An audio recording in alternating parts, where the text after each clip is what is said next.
சகனோ பவது சகனோ புனக்து சக வீர்யங்கரவாவகை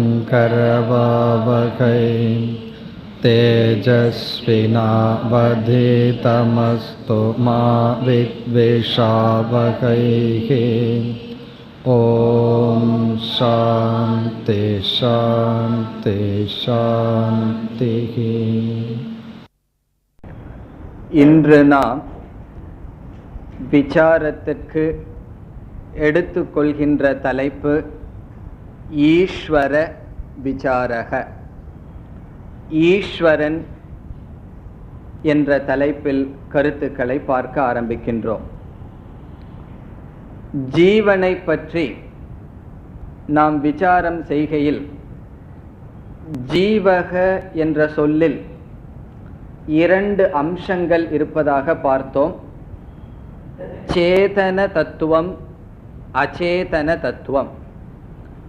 அறிவு தத்துவம், ஜட தத்துவம். அந்த ஜட தத்துவத்திற்கு அனாத்மா என்ற பெயர் கொடுத்து, சேதன தத்துவத்திற்கு ஆத்மா என்ற பெயரை நாம் பார்த்து, ஆத்ம அனாத்மாவினுடைய சேர்க்கை ஜீவன் என்று, பிறகு அனாத்மாவை பற்றி விசாரம் செய்தோம். அதை தொடர்ந்து ஜீவன் என்ற சொல்லில் உள்ள ஆத்மாவை பற்றி விசாரம் செய்தோம். அதே போல்தான் ஈஸ்வரனுடைய விசாரமும் அமைய இருக்கின்றது. ஈஸ்வரக என்ற சொல்லில் இரண்டு தத்துவங்கள் அடங்குகின்றது. இரண்டு அம்சங்கள் சேர்ந்து ஈஸ்வரக என்று சொல்லப்படுகின்றது. ஒன்று சேதன அம்சம், அறிவுள்ள தத்துவம். இனி ஒன்று ஜட தத்துவம், அறிவற்ற தத்துவம். சேதன அச்சேதன தத்துவத்தினுடைய சேர்க்கையே ஜீவனும் ஈஸ்வரனும். இங்கு ஈஸ்வரன் என்ற விசாரத்தில் சேதன தத்துவம், ஈஸ்வரனுடைய சேதன தத்துவத்தை சாஸ்திரம் பிரம்ம என்று அழைக்கின்றது. ஜீவனுடைய சேதன தத்துவத்திற்கு என்ன சொல் பார்த்தோம்? ஆத்மா என்று பார்த்தோம். ஈஸ்வரனுடைய சேதன தத்துவம், ஈஸ்வரக என்ற சொல்லில் அமைந்துள்ள சேதன தத்துவத்திற்கு பிரம்ம என்று சொல்லப்படுகின்றது. ஈஸ்வரனிடம் அமைந்துள்ள அச்சேதன தத்துவத்திற்கு மாயா என்று சொல்லப்படுகின்றது. ஆகவே ஈஸ்வரனுடைய லட்சணம் என்ன?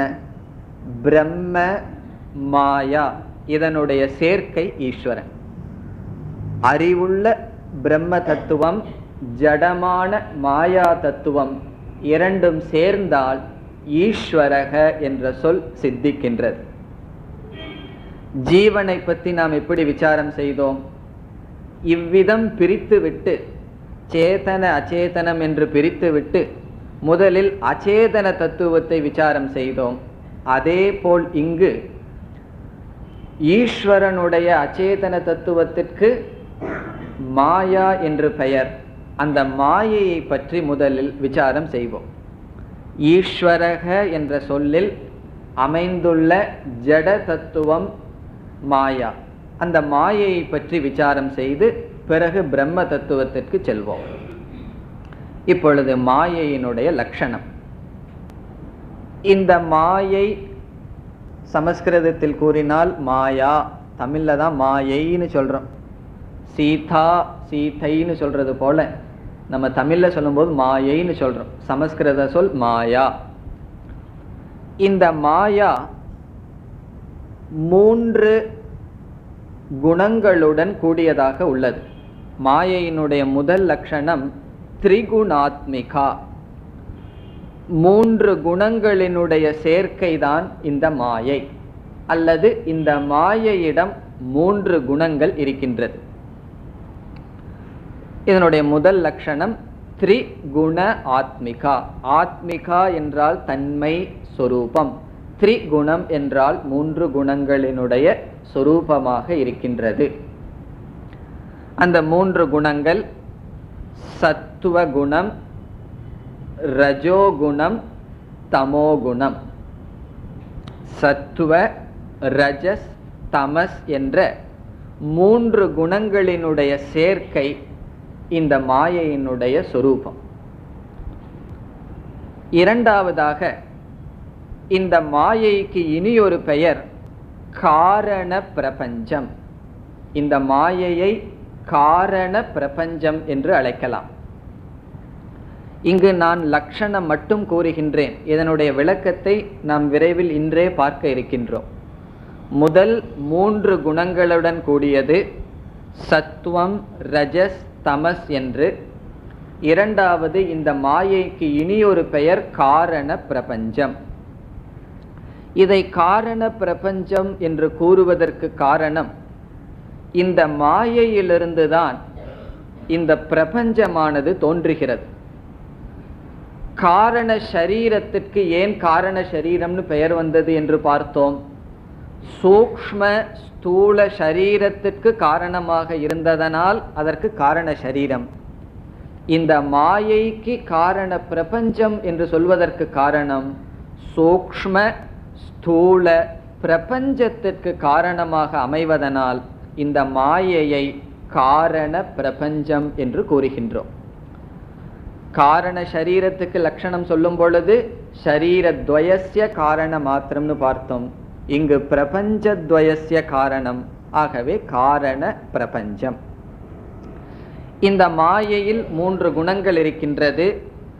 இந்த மாயையிலிருந்து சூக்ஷ்மம் ஸ்தூலம் என்ற பிரபஞ்சம் உற்பத்தி ஆகின்றது. ஆகவே மாயைக்கு, ஈஸ்வரனுடைய ஜட தத்துவத்திற்கு என்ன பெயர்? காரண பிரபஞ்சம். இனி அடுத்த கேள்வி, இந்த மாயையானது எப்பொழுது தோன்றியது என்றால் இதனுடைய தோற்றத்தை நாம் கூற முடியாது. ஆகவே அனாதி, இதற்கு தோற்றம் கிடையாது. இங்கு அனாதி என்றால் இதனுடைய தோற்றத்தை நம்மால் கூற முடியாது. இதற்கு காரணத்தை நான் இங்கு கூற வேண்டிய அவசியம் இல்லை. காரண சரீர அனாதி என்று பார்த்து அங்கு காரணத்தை பார்த்தோம். அதே காரணம்தான் இங்கும் வருகின்றது. காலம் என்பது இந்த பிரபஞ்சம், ஸ்தூல சூக்ஷ்ம பிரபஞ்சம் தோன்றியதற்கு பிறகுதான் வருகின்றது. காலமே படைக்கப்படுகின்றது, தோற்றுவிக்கப்படுகின்றது. காரண சரீரத்தில் அந்த படைப்பும் இல்லை. ஆகவே தோன்றிய காலத்தை கொண்டு அதற்கு காரணமான நிலையை நாம் அறிய முடியாது.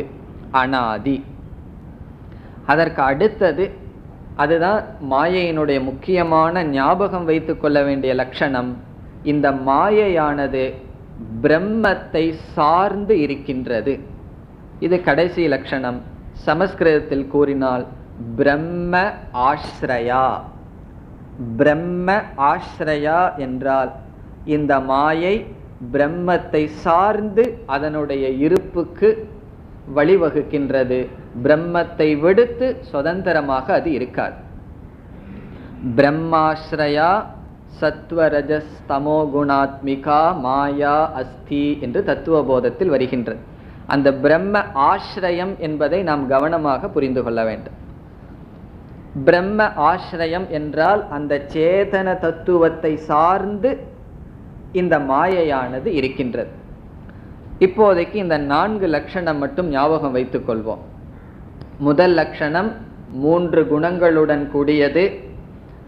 இரண்டாவது காரண பிரபஞ்சம் என்று சொல்லப்படுகின்றது.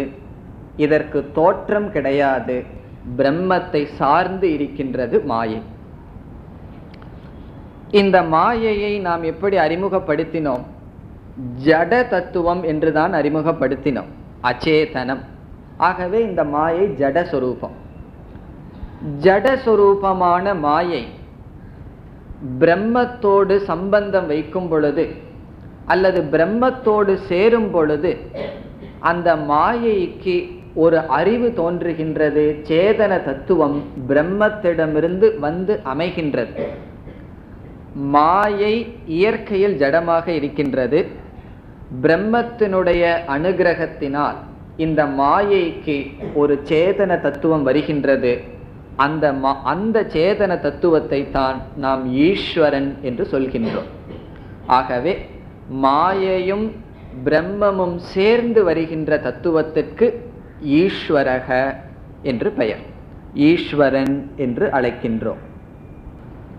இந்த ஈஸ்வரன் ஆரம்பத்தில் சாஸ்திரத்தில் எப்படி அறிமுகப்படுத்தப்படுகிறார் என்றால், இந்த ஜெகத்திற்கு காரணமாக இருக்கின்றார். நம்ம முதல்லயே அப்படித்தான் ஆரம்பிச்சோம். ஈஸ்வரனுடைய லட்சணம் என்ன? ஜெகத் காரணம் ஈஸ்வரக. இந்த ஜெகத்தை காட்டி இந்த ஜெகத்திற்கு யார் காரணமோ அவன் ஈஸ்வரன். இப்ப இங்குதான் காரண காரிய தத்துவம் நமக்கு வருகின்றது. இப்பொழுது இரண்டு புதிய சொற்களை நாம் புரிந்து கொள்ள வேண்டும். ஒன்று காரணம், இனி ஒன்று காரியம். காரியம் என்றால் எது படைக்கப்படுகின்றதோ அது காரியம். எது தோற்றுவிக்கப்படுகின்றதோ, எது உற்பத்தி செய்யப்படுகின்றதோ அது காரியம். இங்கிலீஷ்ல சொன்னா எஃபெக்ட், ப்ராடக்ட். ப்ராடக்ட் எது தோற்றுவிக்கப்படுகின்றதோ அது காரியம். அந்த காரியத்துக்கு எது காரணமோ அது காரணம். காரணத்துக்கு நம்ம மொழிபெயர்க்க வேண்டிய அவசியம் இல்லை. அந்த காரியத்திற்கு எது காரணமோ, எது ஹேதுவோ அது காரணம். இப்பொழுது காரிய காரணத்தை பற்றி விசாரம் செய்வோம். உதாரணமாக பானையை எடுத்துக்கொள்வோம். பானை என்பது படைக்கப்பட்டது. படைக்கப்பட்டதுக்கு என்ன பெயர் பார்த்தோம்? காரியம். இந்த பானை படைக்கப்படுகின்றது காரியம் என்றால் அதற்கு என்ன காரணம்? என்ன காரணமாக இருக்க முடியும்? களிமண் காரணம். களிமண்ணுக்கு காரணம் என்று பெயர். களிமண்ணிலிருந்து படைக்கப்பட்ட பானைக்கு காரியம் என்று பெயர். களிமண் தானாகவே பானையாக மாறிவிட்டதா? திடீர்னு களிமண் எல்லாம் பானையா மாறி உட்கார்ந்துருக்கோ? இல்லை. அந்த களிமண்ணை பானையாக படைக்க வேண்டும் என்றால் அறிவுடைய ஒருவன் அங்கு செயல்பட்டு இருக்க வேண்டும். அறிவுடைய ஒருவன் செயல்பட்டால்தான் அந்த பொருளை பானையாக மாற்ற முடியும். அவனை காரணம் என்று சொல்லலாமா, சொல்லக்கூடாதா? அவனையும் காரணம் என்று தான் சொல்ல வேண்டும். காரணம், அவன் இருந்த காரணத்தினால்தான் அந்த களிமண் பானையாக மாறியது. ஆகவே ஒரு பொருள் படைக்கப்பட வேண்டுமென்றால், ஒரு பொருள் உற்பத்தி செய்யப்பட வேண்டுமென்றால் இரண்டு காரணங்கள் தேவை.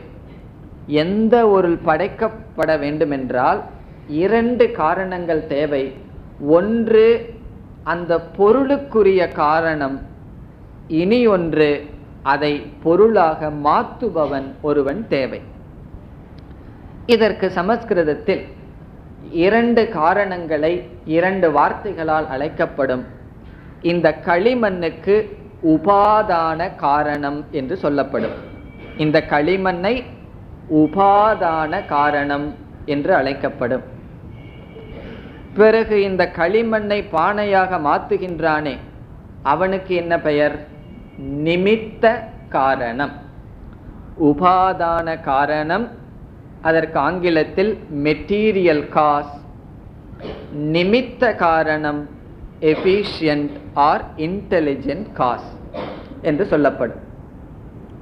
ஆகவே ஒரு பொருள் காரியம் படைக்கப்பட்டது என்று கூறிவிட்டால் நம்முடைய அடுத்த கேள்வி என்னவாக இருக்க வேண்டும்? அதனுடைய உபாதான காரணம் என்ன, அதனுடைய நிமித்த காரணம் என்ன என்பதுதான் நம்முடைய அடுத்த கேள்வி.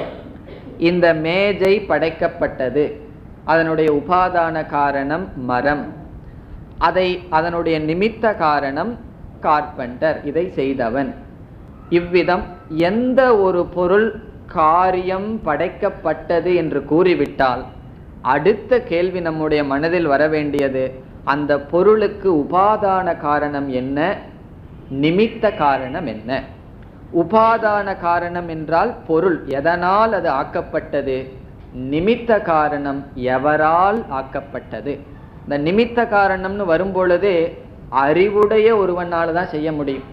அந்த நிமித்த காரணம் ஜடமா இருக்க முடியாது. உபாதான காரணம் ஜடமா இருக்கலாம். இந்த மரம் பேச வேண்டாம், ஜடமாக இருந்தால் தான் கார்பெண்டர் இதில் வேலை செய்ய முடியும். ஆனால் அதை செய்பவன் அறிவுடையவனாக இருக்க வேண்டும். அதனால தான் நிமித்தம், அறிவுடையவன், இன்டெலிஜென்ட் காஸ் என்று சொல்கின்றோம். இது காரண காரிய தத்துவத்தில் நமக்கு புரிந்துவிட்டால் இந்த உலகுக்கு இப்பொழுது வருவோம். சாஸ்திரம் இந்த உலகை என்ன சொல்கின்றது? ஜெகத் காரியம், இந்த உலகமானது படைக்கப்பட்டது என்று சொல்கின்றது. அப்படி என்றால் அடுத்த கேள்வி நமக்கு என்ன வரும்? இதற்கு காரணம் யார்? சாஸ்திரமும் கூறுகின்றது ஈஸ்வரன். இந்த ஜெகத் காரியம், காரணம் ஈஸ்வரன். இனி நமக்கு வருகின்ற அடுத்த கேள்வி என்ன? இந்த ஜெகத்துக்கு ஈஸ்வரன் எப்படிப்பட்ட காரணம்? இந்த உலகம் படைக்கப்படுகிறது என்றால் இதற்கு இரண்டு காரணம் தேவை. ஒன்று உபாதான காரணம், இனி ஒன்று நிமித்த காரணம். இந்த உலகத்தில் பஞ்சபூதங்களை பார்க்கிறோம், உடலை பார்க்கின்றோம், இவைகளெல்லாம் பொருள். இந்த பொருள் எங்கிருந்து வந்தது? இந்த பொருளை கொடுத்தது யார்? பிறகு இவ்விதம் படைத்தது யார் என்ற கேள்வி வருகின்றது. அப்பொழுது சாஸ்திரம் என்ன கூறுகின்றது? சாதாரணமாக இந்த உலகத்தில் உபாதான காரணம் ஒன்று, நிமித்த காரணம் என்று வேறு வேறாகத்தான் இருக்கும். பானை, களிமண் வேறு, பானையை செய்பவன் வேறு. நிமித்த காரணம் வேறு, உபாதான காரணம் வேறு. ஆனால் ஈஸ்வரன் விஷயத்தில், இந்த உலக விஷயத்தில் சாஸ்திரம் என்ன கூறுகிறது என்றால், இந்த உலகம் என்ற காரியத்திற்கு ஈஸ்வரன் உபாதான காரணமாக இருக்கின்றார். அதே ஈஸ்வரன் நிமித்த காரணமாகவும் இருக்கின்றார். இப்ப சாஸ்திரம் ஈஸ்வரனை எப்படி அறிமுகப்படுத்துகின்றது? இந்த இரண்டு காரணமாகவும் ஈஸ்வரன் இருக்கின்றார். ஈஸ்வரன் உலகம் என்ற காரியத்திற்கு உபாதான காரணமாக, நிமித்த காரணமாக இருக்கின்றார்.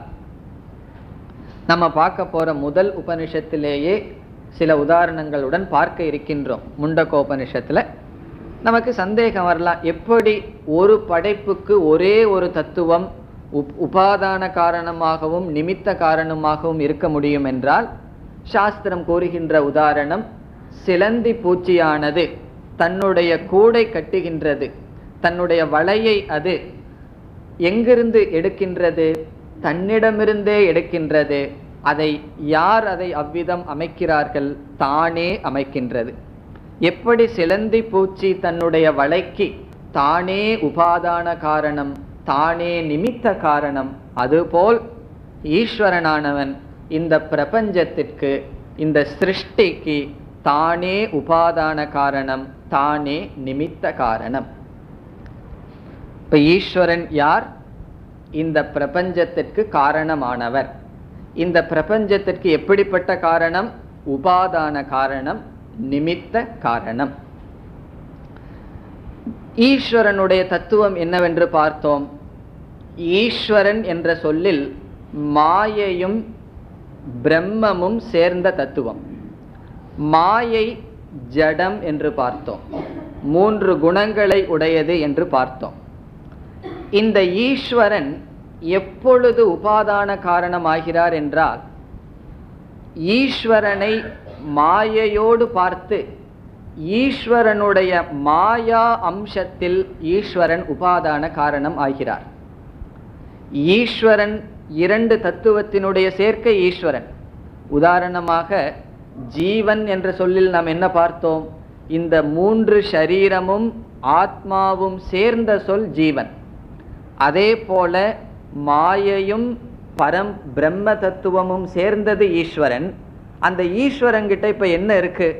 மாயையும் வச்சிருக்கார், பிரம்மத்தையும் தன்னுடைய சொரூபமா வச்சிருக்கார். மாயையோடு இருக்கார், பிரம்மத்தோடு இருக்கார் அந்த ஈஸ்வரன். அந்த மாயையினுடைய அடிப்படையில், மாயா திருஷ்டியா, மாயையினுடைய நோக்கில் ஈஸ்வரன் உபாதான காரணம். பிரம்ம திருஷ்டியா, பிரம்மத்தினுடைய நோக்கில் ஈஸ்வரன் நிமித்த காரணம். இப்ப ஈஸ்வரனுக்கு ரெண்டு காரணத்தை சொல்லியிருக்கோம். ஈஸ்வரனே இந்த உலகத்திற்கு உபாதான காரணம், ஈஸ்வரனே உலகத்திற்கு நிமித்த காரணம். அந்த ஈஸ்வரனுடைய மாயையை எடுத்துக்கொண்டால் ஈஸ்வரன் உபாதான காரணம். அந்த மாயை ஈஸ்வரனுடையது. ஈஸ்வரனுக்கு அந்நியமாக மாயை இல்லை. பிரம்மஸ்வரூபமும் சேதன தத்துவமும் ஈஸ்வர ஸ்வரூபம். ஈஸ்வரனுக்கு அந்நியமாக பிரம்மம் என்பது கிடையாது.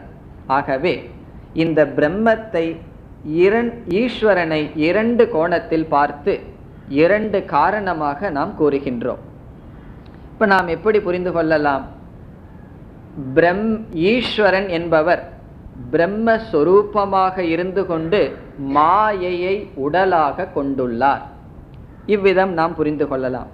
ஈஸ்வரன் பிரம்மஸ்வரூபமாக இருந்து கொண்டு மாயையை தன்னுடைய உடலாக கொண்டுள்ளார். நான் ஜீவன் ஆத்மஸ்வரூபமாக இருந்து கொண்டு எப்படி 3 உடலை வைத்து கொண்டுள்ளேனோ அதே போல ஈஸ்வரன் பிரம்மஸ்வரூபமாக இருக்கின்ற ஈஸ்வரன், அறிவு சொரூபமாக இருக்கின்ற ஈஸ்வரன் மாயையை உடலாக ஆடையாக கொண்டுள்ளார். இப்பொழுது நான் இந்த ஸ்தூல சரீரம்தான் நான் வச்சுக்குவோம். இந்த ஸ்தூல சரீரத்தை உடைய நான் என்ன வைத்துள்ளேன்? ஆடையை அணிந்துள்ளேன். எப்படி நான் ஆடையை அணிந்துள்ளேனோ ஸ்தூல சரீரமான நான், அதே போல ஆத்மாவுக்கு ஆடையாக இருப்பது 3 சரீரம்.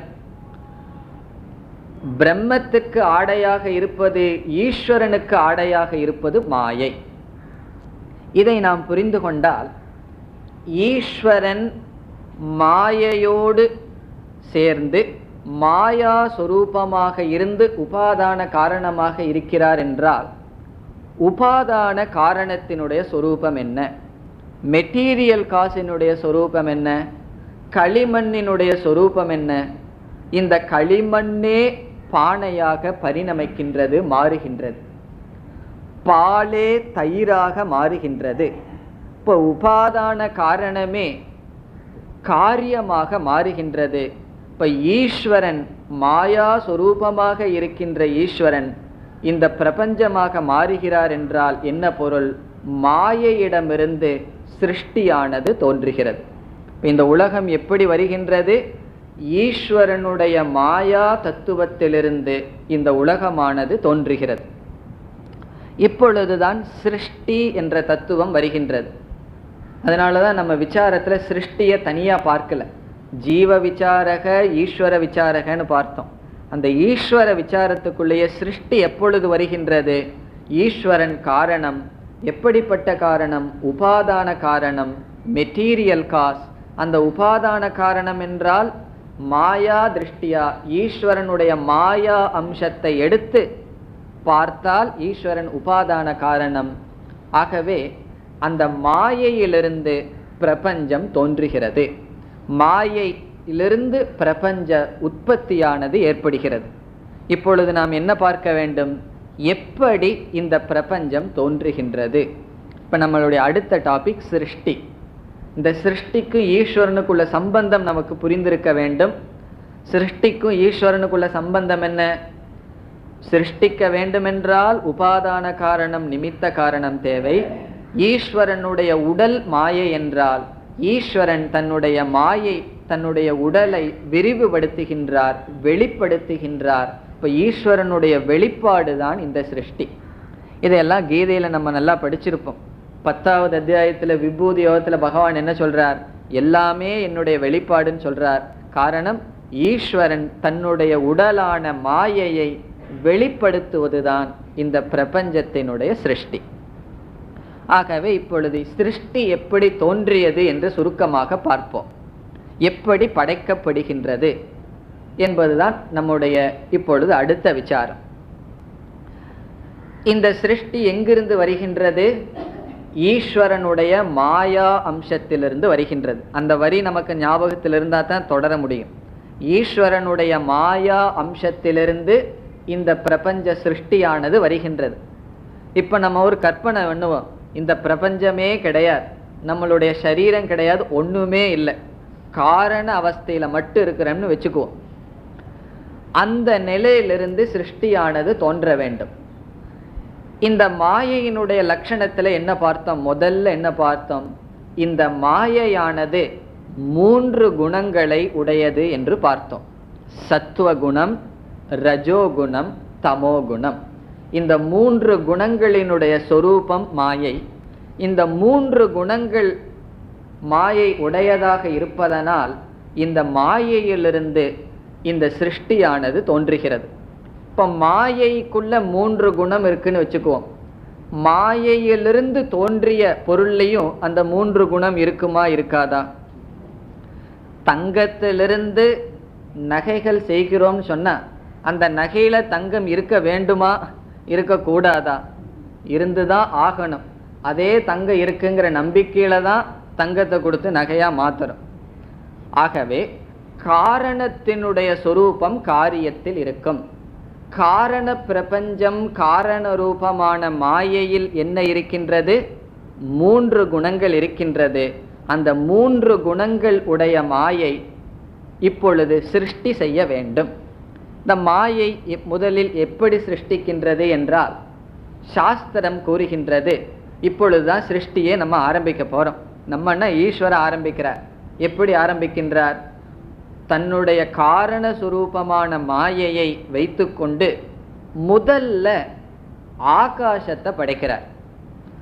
பகவான் முதல்ல, ஈஸ்வரன் முதல்ல ஆகாசத்தை தோற்றுவிக்கிறார். ஆகாசம்னா நமக்கு தெரியும், வெட்டவெளி, ஸ்பேஸ். இப்ப இந்த ஆகாசம் நம்ம பார்க்கிற ஆகாசம் அல்ல, சூக்ஷ்மமான ஆகாசம். இதுவும் சூக்ஷ்மம்னு தெரியலாம், ஆனா இதற்கும் காரணமான சூக்ஷ்மமான ஆகாசம் தோன்றுகிறது. இப்ப ஈஸ்வரன் முதல்ல என்ன பண்றார்? இடத்தை சிருஷ்டிக்கிறார். அதுதான் தேவை. ஏதாவது ஒரு காரியம் பண்ணணும்னா முதல்ல இடம் தேவை. இப்ப வெளியூருக்கு நம்ம போறோம், போன உடனே எதை தேடுறோம்? ஒரு ரூம் தேடுறோம், ஒரு இடத்தை தேடுறோம். அங்க நம்மளுடைய பையெல்லாம் வச்சுட்டு தான் மற்ற காரியத்தை பார்க்கிறோம். இப்ப பகவானே சிருஷ்டிக்கணும்னு சொன்னா முதல்ல ஆகாசமே கிடையாது. இப்ப முதல்ல ஆகாசத்தை படைக்கிறார். படைச்சதுக்கு அப்புறம் என்ன செய்யறார்? அந்த மாயை என்ன பண்ணுகின்றது? ஆகாசத்தில் வாயுவை அனுப்புகின்றது. இரண்டாவது வாயுவானது உற்பத்தியாகிறது. வாயு என்ற தத்துவம். இங்கு வாயு, காற்று என்பது நம்ம சுவாசிக்கிற காற்று அல்ல.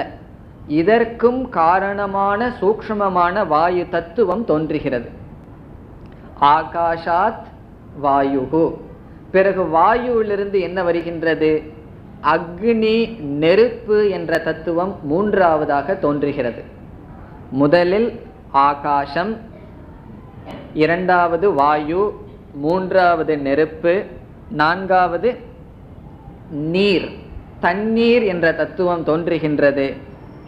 ஐந்தாவது பூமி, பிருத்திவி என்ற தத்துவம் தோன்றுகிறது. ஆகவே 5 பூதங்கள் முதலில் சிருஷ்டிக்கப்படுகின்றது. இப்ப மாயை முதல்ல என்ன செய்யுது? 5 பஞ்ச சூக்ஷ்ம பூதங்களாக மாறுகிறது. அதான் சிருஷ்டியினுடைய ஃபர்ஸ்ட் ஸ்டெப், முதல் படி. இந்த 5 பூதங்கள் இப்பொழுது நாம் கூறியது நாம் பார்த்து அனுபவிக்கின்ற இந்த 5 பூதங்கள் அல்ல. இவைகளுக்கும் காரணமான சூக்ஷ்மமான சிருஷ்டி. எப்பொழுதுமே சிருஷ்டியானது 3 படியில் நடக்கும். காரணம், சூக்ஷ்மம், ஸ்தூலம். இதை ஏற்கனவே பார்த்துருக்கோம். ஒருவர் ஒரு பெயிண்ட், ஒரு படத்தை வரைய வேண்டும் என்று முடிவு செய்தால் முதல்ல அவருக்கு அந்த ஆசை இருக்க வேண்டும். காரணம், அது வரையறதுக்கு ஒரு காரணம் இருக்க வேண்டும். இரண்டாவது, அவருடைய மனதில் அதை வரைந்து விடுவார். சூக்ஷ்மமாக வரையப்படும், பிறகுதான் ஸ்தூலமாக வரும். இப்போ ஒரு சிருஷ்டி வருகின்றது என்றால் காரண நிலை, சூக்ஷ்ம நிலை, ஸ்தூல நிலை என்ற படியாக வரும். இந்த மாயையிலிருந்து 5 பூதங்கள் வருகின்றது. 5 பூதங்களும் சூக்ஷ்ம பூதம் என்று சொல்லப்படும். நாம் பார்த்து அனுபவிக்கின்ற 5 பூதங்கள் பிறகுதான் வர இருக்கின்றது. அந்த சூக்ஷ்மமான 5 பூதங்களுக்கும் ஸ்தூலமான நாம் அனுபவிக்கின்ற 5 பூதங்களுக்கும் ஒரே பெயர் தான். இப்ப பார்க்கிற ஆகாசம் வாயுக்கும் வாயுன்னு பெயர். இதற்கு முன்னாடி இருக்கின்ற நிலைக்கும் வாயு என்றுதான் பெயர், ஆகாசம் என்றுதான் பெயர். ஆகவே மாயையிலிருந்து சிருஷ்டி எப்படி தோன்றியுள்ளது? 5 பூதங்கள் தான் முதலில் படைக்கப்படுகின்றது. ஆகவே ஃபர்ஸ்ட் ஸ்டெப் எப்படி நம்ம எழுதிக்கலாம்? பஞ்ச சூக்ஷ்ம பூத சிருஷ்டிகி, 5 சூக்ஷ்மமான பூதங்கள் முதலில் படைக்கப்படுகின்றது. அதுதான் முதல் சிருஷ்டி. அந்த முதல் சிருஷ்டியிலேயே ஆகாசம் முதல்ல வருது. அவ்வளவு தூரம் நம்ம டீட்டெயிலா இப்ப பார்க்க வேண்டாம். 5 பூதங்கள் இப்பொழுது தோன்றுகிறது. இப்பொழுது மாயை எந்த நிலையில் இருக்கு? இப்ப நம்ம கற்பனையில நம்ம எல்லாம் வரல, நம்ம உடம்பு வரல, நமக்கு மனசு இன்னும் உற்பத்தி ஆகல, இந்த பிரபஞ்சம் வரலன்னு வச்சுக்குவோம். மாயை, அது மாயையிலிருந்து 5 சூக்ஷ்ம பூதங்கள் மட்டும் தோன்றியுள்ளது. இப்ப மாயை கொஞ்சம் மாறி 5 சூக்ஷ்ம பூதங்களாக இருக்கின்றது. இந்த மாயையில் 3 குணங்கள் இருக்கின்றது என்று பார்த்தோம். என்னென்ன 3 குணங்கள்? சத்துவம், ரஜஸ், தமஸ் என்று 3 குணங்கள். 3 குணத்திலிருந்து தோன்றிய இந்த 5 பூதங்களில் இந்த 3 குணமும் இருக்குமா இருக்காதா? இருந்துதான் தீர வேண்டும். ஆகவே மாயையிலிருந்து தோன்றிய 5 சூக்ஷ்மமான பூதங்களில் 3 குணங்கள் இருக்கின்றது. ஆகாசம், வாயு, அக்னிஹி, நீர், நிலம். இந்த 5 பூதங்களிலும் 3 குணங்கள் இருக்கு. பூதத்துக்கு 3 குணம் வந்ததுங்கிற கேள்விக்கு இடம் இல்லை. காரணம், 3 குணத்தை உடைய 5 சூக்ஷ்ம பூதங்கள் தோன்றியுள்ளது. இந்த சூக்ஷ்ம பூதங்கள் மாயை சிறியதா பெரியதா? முழுமையானது, சமஷ்டி. ஆகவே இந்த சூக்ஷ்ம பூதங்கள் என்பதை நாம் வேறு வார்த்தையில் சூக்ஷ்ம பிரபஞ்சம் என்று சொல்லலாம். சூக்ஷ்ம பிரபஞ்சம் என்றால் மாயை காரண பிரபஞ்சம். காரண பிரபஞ்சமான மாயையிலிருந்து தோன்றிய சூக்ஷ்ம சிருஷ்டியை சூக்ஷ்ம பிரபஞ்சம் என்று நாம் கூறலாம். ஆகவே காரண பிரபஞ்சம் 3 குணமான மாயை, சூக்ஷ்ம பிரபஞ்சம் 5 பூதங்களுடன் தோன்றியது. இனி மாயை என்ன செய்யணும்? இந்த மாயையினுடைய 3 குணங்கள் இருக்கின்றது. ஆகாசம், வாயு, அக்னிஹி என்று எல்லா விதமான 5 பூதங்களிலும் 3 குணங்கள் இருக்கின்றது. இந்த மாயை என்ன செய்கின்றது? சூக்ஷ்ம பூதங்களினுடைய இந்த 5 பூதங்களிடம் இருக்கின்ற சத்துவ குணத்தை மட்டும் எடுத்துக்கொண்டு நம்முடைய மனமானது படைக்கப்படுகின்றது.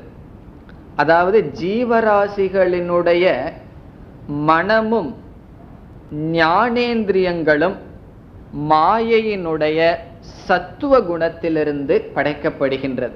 இப்ப நம்ம மாயைங்கிற வார்த்தையை விட்டுட்டு மாயை இப்ப எப்படி மாறி நிக்குது? 5 சூக்ஷ்ம பூதமா இருக்கு. 5 சூக்ஷ்ம பூதங்களிலும் 3 குணங்கள் இருக்கின்றது. இப்ப சிருஷ்டி எப்படி விஸ்தாரம் ஆகிறது என்றால், இந்த 5 சூக்ஷ்ம பூதங்களில் இருக்கின்ற சத்துவ குணத்தை எடுத்துக்கொண்டு இந்த மாயையானது என்ன செய்கின்றது? ஜீவராசிகளினுடைய மனமும் அந்த கரணமும் ஞானேந்திரியங்களும் படைக்கப்படுகிறது.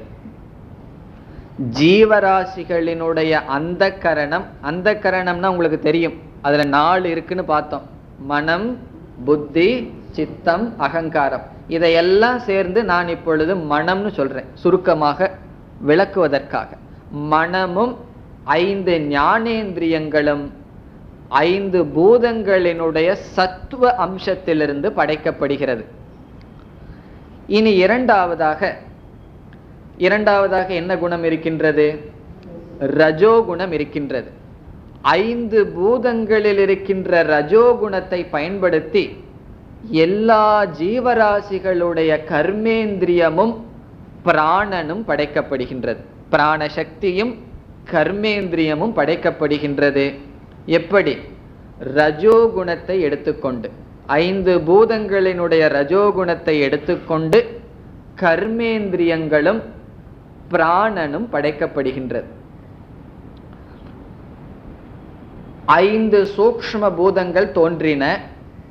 அந்த 5 சூக்ஷ்ம பூதங்கள்ல என்னென்ன இருந்தது? சத்துவகுணம், ரஜோகுணம், தமோகுணம். சத்துவ குணமெல்லாம் மனதை படைப்பதற்கு செலவழிக்கப்பட்டு விட்டது, இந்திரியத்தை படைப்பதற்கு பயன்படுத்தப்பட்டு விட்டது. ரஜோகுணமானது என்ன செய்யப்பட்டது? பிராணனையும் கர்மேந்திரியத்தையும் பயன்படுத்த செலவழிக்கப்பட்டு விட்டது. இனி என்ன இருக்கு? 5 பூதத்துல 5 பூதத்துல தமோ குணம் மட்டும் இருக்கு. இந்த தமோ குணத்தை மட்டும் உடைய 5 சூக்ஷ்மமான பூதங்கள் ஒன்றோடு ஒன்று சில விகிதத்தில் சேர்ந்து ஸ்தூல பூதமாக மாறுகிறது. தமோ குணத்தை மட்டும் உடைய 5 சூக்ஷ்ம பூதங்கள் சில ரேஷியோ, சில விகிதத்தில் சேர்ந்தவுடன் என்ன ஆகின்றது? நாம் அனுபவிக்கின்ற ஸ்தூல பிரபஞ்சம் தோன்றுகிறது. இந்த சேர்க்கைக்கு தான் ஒரு சொல் இருக்கு, சொன்னா உங்களுக்கு ஞாபகம் வரும். பஞ்சீகரணம் அப்படின்னு சொல்றது. ஒரு கணக்கெல்லாம் இருக்கு, அதெல்லாம் தத்துவ போதம் தெளிவா படிக்கும்போது படிச்சிருப்போம். இந்த பஞ்சீகரணம் என்றால் 5 தமோ குணத்தையுடைய சூக்ஷ்ம பூதங்களினுடைய சேர்க்கையில் தோன்றுகின்ற ஸ்தூல பிரபஞ்சம். அதான் பஞ்சீகரணம்னு பேர். பஞ்சீகரணம்னா 5 சூக்ஷ்ம பூதங்கள் ஒன்றோடு ஒன்று கலந்து விட்டதனால் 5 ஸ்தூல பூதங்கள் தோன்றுகிறது. இப்ப நம்முடைய சிருஷ்டி எவ்வளவு தூரம் வந்திருக்கு? நம்ம மனசெல்லாம் இப்ப படைச்சாச்சு, நம்மளுடைய மனசு வந்தாச்சு, பிராணன் வந்தாச்சு, இந்த பிரபஞ்சம் இப்பொழுது நமக்கு வந்து விட்டது. எப்படி வந்தது? முதலில் 3 குணத்தையுடைய மாயை 5 சூக்ஷ்ம பூதங்களாக மாறுகின்றது. 5 சூக்ஷ்ம பூதங்களில் சத்துவம், ரஜஸ், தமஸ் என்ற 3 குணங்கள் இருக்கின்றது. சத்துவ குணத்திலிருந்து மனமும் ஞானேந்திரியமும் படைக்கப்பட்டு விட்டது. ரஜோகுணத்திலிருந்து பிராணனும் கர்மேந்திரியமும் படைக்கப்பட்டது.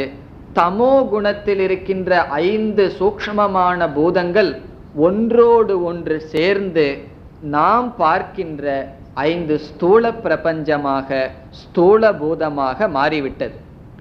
இப்ப நம்ம பார்க்கிற ஸ்தூல பூதத்துல என்ன இருக்கு? எல்லாமே தமோ குணத்தினுடைய அம்சம். அதனாலதான் ஜடமா இருக்கு. நம்ம பார்க்கிற இந்த பிருத்திவியானது வாயு ஜடமா இருக்கு, அக்னி ஜடமாக இருக்கின்றது, நீர் ஜடமாக இருக்கின்றது, பிருத்திவி ஜடமாக இருக்கின்றது, ஆகாசமும் ஜடம். காரணம் என்ன? தமோ குணத்திலிருந்து வந்தது. இனி இந்த ஒவ்வொரு குணத்தினுடைய அதிசயம் என்னன்னு பார்த்தோம்னா இந்த சிருஷ்டியினுடைய தாற்பயத்தை நம்மால புரிஞ்சுக்க முடியும். சத்துவ குணத்தினுடைய வெளிப்பாடு அறிவு, ஞானம், பவர் டு நோ.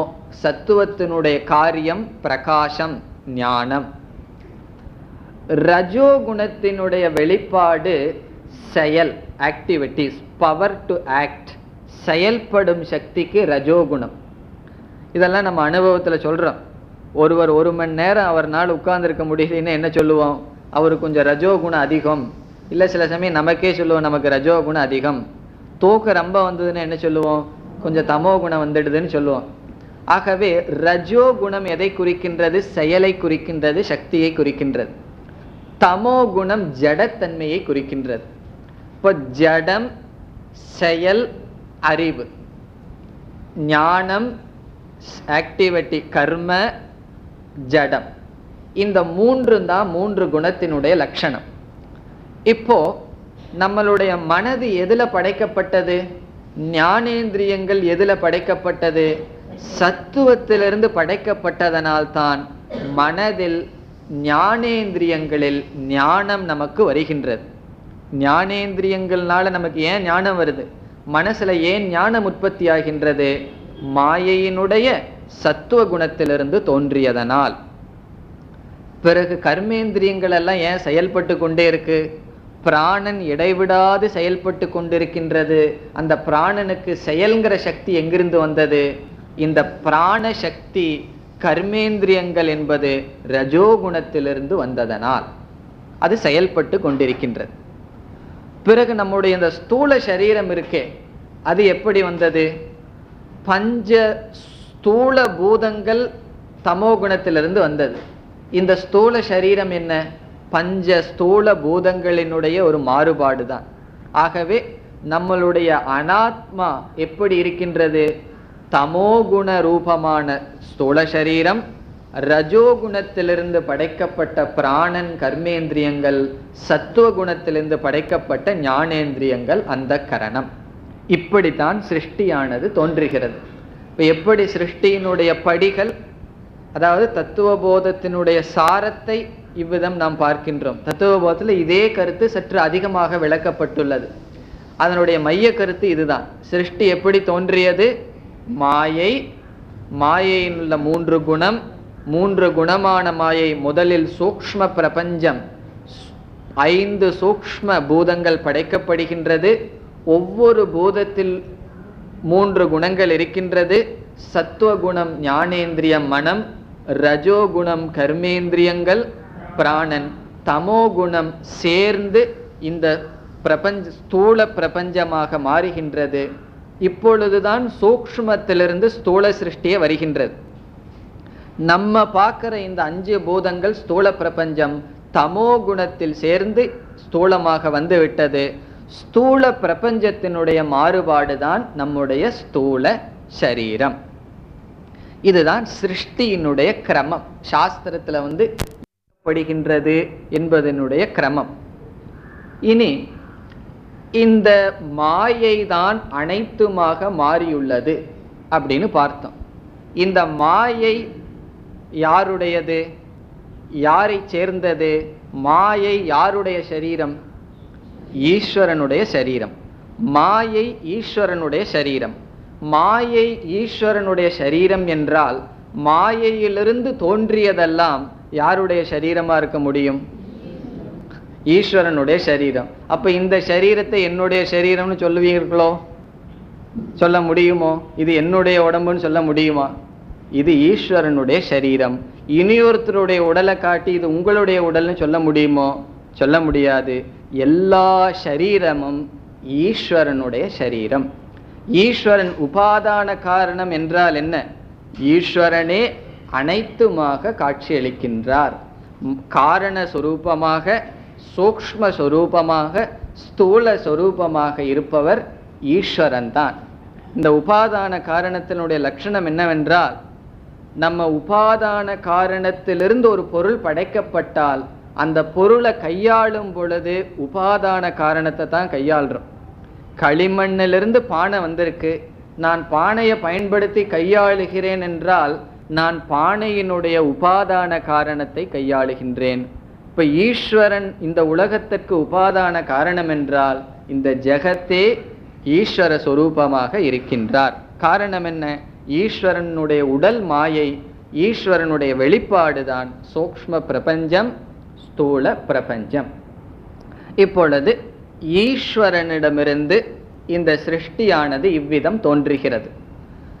இனி ஈஸ்வரன்ல என்னென்ன அம்சம் இருக்குன்னு பார்த்தோம்.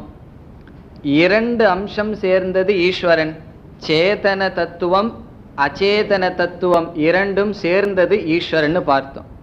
இதுவரைக்கும் அச்சேதன தத்துவத்தை விசாரம் செய்தோம். அச்சேதன தத்துவம் மாயை, அந்த மாயையிலிருந்து இவ்விதம் தோன்றியதுன்னு விசாரம் செய்தோம். ஜீவனுக்கு விசாரம் செய்யும் பொழுது ஷரீரத்ரயம், அவஸ்தாத்ரயம், பஞ்சகோஷம் எல்லாம் செஞ்சோம். ஈஸ்வரனை பத்தி விசாரம் செய்யும் பொழுது சிருஷ்டியை பத்தி விசாரம் செய்தோம்.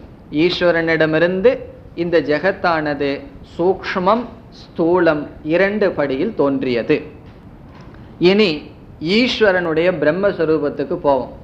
ஜீவனுக்கு விசாரம் செய்தது போலயே ஜீவ விஷயத்துல அனாத்மாவை விசாரம் செய்து ஆத்மாவுக்கு போனோம். இனி ஈஸ்வரனுடைய பிரம்மஸ்வரூபத்துக்கு போவோம். ஈஸ்வரனுடைய பிரம்மஸ்வரூபம் என்ன? பிரம்மஸ்வரூபம் சேதன தத்துவம்னு பார்த்தோம். சேதன தத்துவம்னா அறிவு சொரூபம். அறிவு சொரூபம் என்றால் திருக் சொரூபம், ஞான சொரூபம், சித் சொரூபம். இப்ப ஈஸ்வரனுடைய பிரம்ம அம்சத்தினுடைய முதல் லட்சணம் பிரம்ம ஞான சொரூபம். பிரம்ம ஞான சொரூபம், அறிவு சொரூபம் முதல் லட்சணமாக நாம் பார்ப்பது. இரண்டாவதாக, இந்த பிரம்மமானது ஏதாவது மாற்றம் அடைகிறதா என்றால், இந்த மாற்றம் அடைகிறதெல்லாம் மாயை தான். மாயை தான் 3 குணத்தோட இருந்து 5 பூதமா மாறி ஸ்தூல சரீரம், சூக்ஷ்ம சரீரம், பிராணன் இப்படியெல்லாம் மாறி ஸ்தூல பிரபஞ்சமா மாறியிருக்கு. ஆகவே மாயையானது விகாரத்தை உடையது, பிரம்மமானது நிர்விகாரம். பிரம்மமானது பிரம்மஸ்வரூபம் நிர்விகாரம். முதல்ல ஞான சொரூபம், இரண்டாவது நிர்விகார சொரூபம்.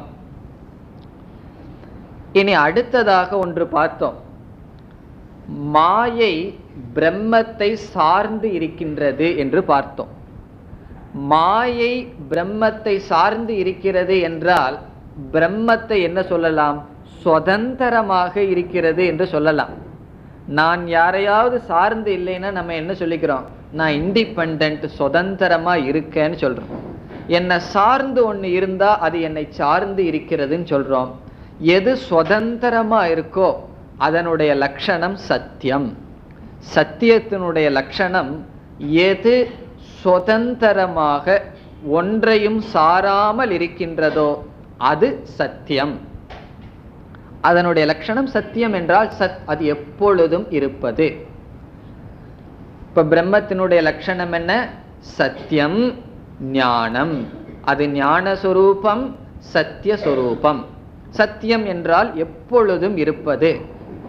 இப்ப இதை வைத்துக்கொண்டே மாயையினுடைய சொரூபத்தை பார்க்கலாம். மாயையானது பிரம்மத்தை சார்ந்து இருக்கின்றது என்றால் மாயையானது ஒன்றை சார்ந்து இருப்பது சத்தியம் அல்ல. அது காரணம் என்ன? ஒன்றை சார்ந்து இருக்கின்றது. உதாரணமாக பானை, களிமண். இதில் களிமண் சுதந்திரமாக இருக்கின்றது, பானை களிமண்ணை சார்ந்து இருக்கின்றது.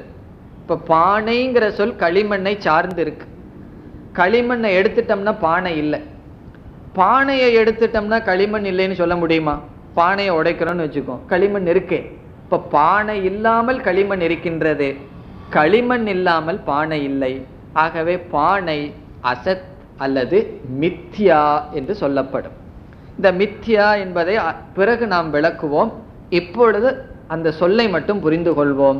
மித்யா என்றால் எது ஒன்றை சார்ந்து இருக்கின்றதோ அது மித்யா. எதற்கு சுதந்திர சத்து இல்லையோ அது மித்யா.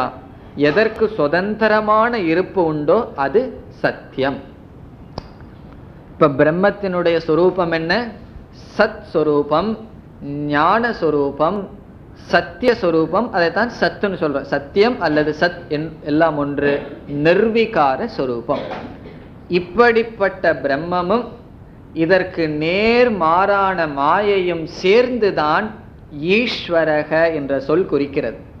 நம்ம எப்பெல்லாம் ஈஸ்வரங்கிற வார்த்தையை சொல்றோமோ அந்த ஈஸ்வரன்கிற வார்த்தையை இப்படிப்பட்ட பிரம்மத்தை மட்டும் குறிக்காது. இந்த மாயையோட, இதற்கு முரண்பாடான மாயையோடு சேர்ந்து ஈஸ்வரன் என்ற சொல் குறிக்கப்படுகிறது. ஆகவே இந்த மாயையோடு சேர்ந்த ஈஸ்வரன், மாயையோடு பார்த்தால் இந்த உலகத்திற்கு உபாதான காரணம். அந்த ஈஸ்வரனுடைய பிரம்மஸ்வரூபத்தை பார்த்தால் அறிவு சொரூபமாக இருக்கின்ற நிமித்த காரணம். இப்பொழுது ஈஸ்வரனுடைய விசாரத்தை இதோட நிறுத்திக்கிறோம்னு வச்சுக்குவோம். ஈஸ்வரனை ரெண்டா பிரிச்சு பார்த்துட்டோம்.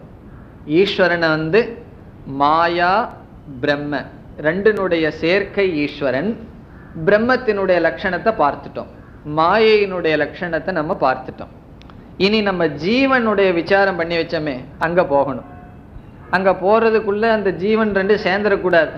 நம்ம விசாரம் பண்ணி என்ன பண்ணி வச்சோம்? ஆத்மா அனாத்மாவையும் பிரிச்சு வச்சிருக்கோம். அது அப்படியே இருக்கணும், இருந்தா தான் இங்க போய் ஒட்டும். இப்ப ஆத்மாவை பத்தி விசாரம் பண்ணி வைக்கும் பொழுது என்ன பண்ணி வச்சோம்? ஜீவக அப்படிங்கிற சொல்லல ஆத்மா அனாத்மாவினுடைய சேர்க்கை ஜீவன்.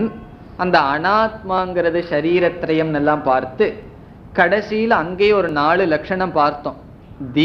ஜீவனுடைய ஆத்மஸ்வரூபத்துக்கு 4 லட்சணம் பார்த்தோம். என்ன பார்த்தோம்? திருக் சொரூபம், திருக் அறிவு சொரூபம், நிர்விகார சொரூபம், சத் சொரூபம், ஞான சொரூபம்னு ஆத்மாவுக்கு லட்சணம் பார்த்தோம். புத்தியிலையோ நோட்ஸ்லயோ கண்டிப்பா இருக்கு, கண்டிப்பா. காரணம் என்ன? ஒரு நாளைக்கு முன்னாடி தான், ஒரு வாரத்துக்கு முன்னாடி தான் பார்த்தோம். பார்த்து என்ன பண்ணி வச்சோம்? இந்த அனாத்மா வேறு, ஆத்மா வேறு, இந்த ரெண்டு பேர்த்துக்குள்ள சம்பந்தம் ஒரு மலருக்கும் அந்த மலர் ஸ்படிகத்தில் தோன்றினால் அதற்கும் உள்ள சம்பந்தம்னு பார்த்தோம். ஆத்மா ஸ்படிகம், அந்த ஸ்படிகத்துக்கு பக்கத்துல அனாத்மாங்கிற மலர் இருக்கின்றது. அந்த மலரினுடைய தன்மையெல்லாம் ஆத்மா வாங்கி போட்டிருக்குன்னு பார்த்தோம். அறிவுல அதை பிரிச்சு வச்சு பார்த்தோம். இப்ப ஆத்மாவினுடைய லட்சணத்தை எடுத்துட்டு மனதில் வைத்துக்கொண்டு ஈஸ்வரனை விசாரம் பண்ணி வச்சோமே, இப்பதான் பண்ணி முடிச்சோம். அந்த ஈஸ்வரனுடைய பிரம்மஸ்வரூபத்தை எடுத்துட்டு ரெண்டையும் பார்ப்போம். ஈஸ்வரனுடைய மாயையை விட்டுருவோம், ஆத்மாவினுடைய சரீரத்திரயத்தை விட்டுருவோம், அனாத்மா பகுதியை விட்டுட்டு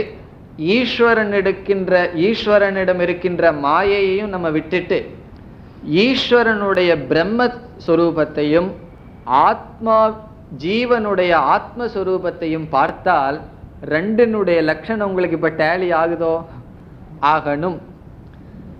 ஆயிருக்கு, நோட்ஸ்ல பாத்தீங்கன்னா ஆயிருக்கு. மனசுல ஆகுதோ இல்லையோ, நோட்ஸ்ல ஆயிருக்கும். எப்படி டேலி ஆகுது? ஈஸ்வரனுடைய பிரம்மஸ்வரூபம் சத், ஈஸ்வரனுடைய பிரம்மஸ்வரூபம் ஞானம், நிர்விகாரம், ஜீவனுடைய ஆத்மஸ்வரூபம் திருக் ஸ்வரூபம், ஞான ஸ்வரூபம், நிர்விகார ஸ்வரூபம். ஆகவே அடுத்த டாபிக் என்ன வருகின்றது? சாஸ்திரம் இதோட நிக்கல. ஜீவனை விசாரம் பண்ணி ஈஸ்வரனை விசாரம் பண்ணி சாஸ்திரம் நிக்கல. அதற்கு அடுத்தபடி என்ன சொல்கின்றது? உண்மையில் ஜீவனும் ஈஸ்வரனும் ஒன்று என்று ஐக்கியப்படுத்துகின்றது. அதுதான் நம்முடைய அடுத்த டாபிக். அடுத்தது என்ன? ஜீவ ஈஸ்வர சம்பந்தக. என்ன சம்பந்தத்தை சொல்றோம்? ஐக்கியம் என்ற சம்பந்தமானது வருகின்றது. இப்ப எதனுடைய அடிப்படையில் ஐக்கியம்? இதெல்லாம் ஒரு பெரிய விசாரமே இருக்கு. அந்த விசாரத்தை தான் நாம் அடுத்த வகுப்புல பார்க்க இருக்கின்றோம். இந்த வகுப்புகள்ல என்னென்ன கருத்துக்கள் பார்த்திருக்கோம்? ஜீவனை விசாரம் பண்ணோம், ஈஸ்வரனை விசாரம் பண்ணோம். ஜீவனை விசாரம் பண்ணும் பொழுது ஜீவனிடம் ரெண்டு தத்துவம், ஆத்மா என்ற ஒரு தத்துவம், அனாத்மா என்ற ஒரு தத்துவம். ஈஸ்வரனை விசாரம் பண்ணும் பொழுது பிரம்ம என்ற ஒரு தத்துவம், மாயா என்ற ஒரு தத்துவம். இதில் நாம் ஆத்மா அனாத்மா விசாரம் பண்ணி ஒரு முடிவுக்கு வந்தோம். இந்த ஆத்மாவும் அனாத்மாவும் சேர்ந்து ஜீவன் சொன்னாலும் உண்மையில் ஜீவன் ஆத்மஸ்வரூபம். இந்த அனாத்மா அப்படிங்கிறது பொய், மாறிக்கொண்டே இருப்பது விகாரம்னு பார்த்தோம். ஈஸ்வரனுடைய விசாரத்துக்கு வரும்போது ஈஸ்வரன் பிரம்மத்தை சார்ந்து இருப்பது மாயை, அதுவும் மாறக்கூடியது, மித்யா என்று பார்த்தோம். ஈஸ்வரனுடைய பிரம்மஸ்வரூபமும் ஜீவனுடைய ஆத்மஸ்வரூபமும் ஒன்று. இந்த இரண்டும் ஒன்று என்று கூறுவதுதான் வேதாந்தத்தினுடைய தாத்பரியம். தாத்பரியம்னா வேதாந்தத்துல நம்ம எதை புரிஞ்சுக்கணும்? சிருஷ்டியை படிச்சு சிருஷ்டி இருக்குன்னு அல்ல, 3 சரீரத்தை படிச்சு 3 சரீரத்தை பற்றி அல்ல, இறுதியில் என்ன புரிந்து கொள்ள வேண்டும்? இந்த ஆத்மாவும் பிரம்மமும் ஒன்று. எங்கேயும் கவனமா, ஆத்மாவும் பிரம்மனும் ஒண்ணு, ஆனா நான் யார்? நான்கிற இடத்துல ஆத்மா. ஆத்மான்னு சொன்னா படற்கையில சொல்லக்கூடாதுன்னு பார்த்தோம். படற்கைனா 3rd person. ஆத்மான்னு சொன்னா நான், நானும் ஈஸ்வரனும் ஒன்று. எதனுடைய அடிப்படையில்? ஆத்ம பிரம்மத்தினுடைய அடிப்படையில். பிறகு எதனுடைய அடிப்படையில் வேறு? 3 சரீரம் மாயையினுடைய அடிப்படையில் வேறு. அது எப்படி வேறு என்றால், ஈஸ்வரனுடைய மாயையிலிருந்து நம்முடைய சரீரம் தோன்றியது என்றால், அனாத்மாவினுடைய நோக்கில் நான் படைக்கப்பட்டவன், ஈஸ்வரன் படைப்பவன்.